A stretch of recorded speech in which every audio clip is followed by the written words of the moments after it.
ನಾವು ಈಗಾಗಲೇ ನಮ್ಮ ಎಚ್ ಕೆ ಪಾಟೀಲು, ವೀರಪ್ಪ ಮೊಯ್ಲಿಯವರು, BL ಶಂಕರು, KH ಮುನಿಯಪ್ಪನವರು, ರೆಹಮಾನ್ ಖಾನು ಮತ್ತು ಅನೇಕ ಸದಸ್ಯರ ಜೊತೆಯಲ್ಲಿ ಒಂದು ಸಮಿತಿಯನ್ನು ರಚನೆ ಮಾಡಿದ್ದೇವೆ. ಸರ್ಕಾರ ಮತ್ತು ಪಕ್ಷ ಎರಡೂ ಸೇರಿ ಅವರು ನಮ್ಮ ಸರ್ಕಾರಕ್ಕೆ ಅನೇಕ ಕಾರ್ಯಕ್ರಮಗಳನ್ನು ಕೊಟ್ಟಿದ್ದಾರೆ. ಶಾಲೆಗಳಿಂದ ಹಿಡಿದು ಶಾಲಾ ಕಾಲೇಜಿಂದ ಹಿಡಿದು ಇದನ್ನೆಲ್ಲ ಕೂಡ ನೆನಪು ಮಾಡಿಕೊಳ್ಳಿಕ್ಕೆ, ಉಳಿಸ್ಲಿಕ್ಕೆ ಮತ್ತು ಬೇರೆ ಬೇರೆ ಕಡೆ ಕಾರ್ಯಕ್ರಮವನ್ನು ನಿರೂಪಣೆ ಮಾಡಲಿಕ್ಕೆ ಕೆಲವು ಹೇಳಿದ್ದಾರೆ. ಮುಖ್ಯಮಂತ್ರಿಗಳು ಕೂಡ ಈಗಾಗಲೇ ಬಜೆಟ್ನಲ್ಲಿ ಅದಕ್ಕೆ ಹಣವನ್ನು ಇಡಲಿಕ್ಕೆ ಕೂಡ ಸಿದ್ಧತೆಯನ್ನು ಮಾಡಿಕೊಂಡಿದ್ದಾರೆ.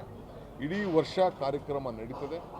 ಆ ದೃಷ್ಟಿಯಿಂದ ನಾವು ಅನೇಕ ಕಾರ್ಯಕ್ರಮಗಳನ್ನು ಮುಂದಿನ ದಿನದಲ್ಲಿ ಘೋಷಣೆ ಮಾಡ್ತೇವೆ. ಬೆಳಗಾವಿಗೆ ಏನಾದರೂ ವಿಶೇಷ ಕೊಡುಗೆ ಖಂಡಿತ ಕೊಡ್ತೀವಿ.